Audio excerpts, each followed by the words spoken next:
Origen mitológico e histórico de Roma. Roma fue uno de los más grandes imperios de la antigüedad, y su legado se encuentra fuertemente arraigado en la cultura occidental. ¿Pero cómo comenzó todo? Sobre la fundación de Roma tenemos un origen mitológico y un origen histórico. Veamos primero el origen histórico de Roma. Roma se formó de los asentamientos de las tribus latinas, sabinas y etruscas. Los primeros habitantes se instalaron en las 7 colinas, una confluencia entre el río Tíber y la vía Salaria. En el siglo VIII a.C. se unificaron bajo el nombre de Roma Quadrata.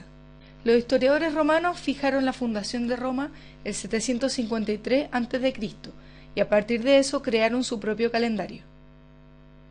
Hay una teoría crítica que dice que en realidad Roma surge a partir del Forum Romanum. Finalmente, la historiografía actual dice que el origen de Roma fue a finales del siglo VII a.C. Veamos ahora el origen mitológico de Roma.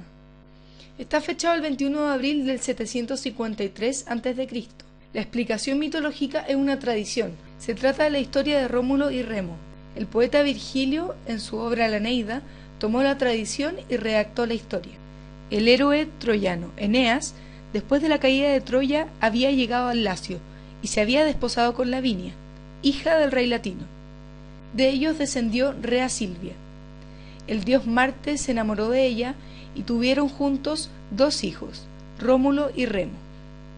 Un hermano de Rea Silvia, anheloso de conquistar el poder para sí y sus hijos, hizo colocar a los gemelos en un canasto en el río Tíber. Pero ellos se salvaron, siendo criados y amamantados por una loba. Tiempo después fueron encontrados por un pastor que junto a su señora los crió.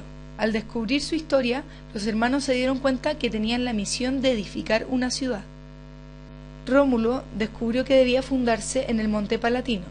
Convencido de eso, trazó un límite de la ciudad donde iba a ser construida la muralla.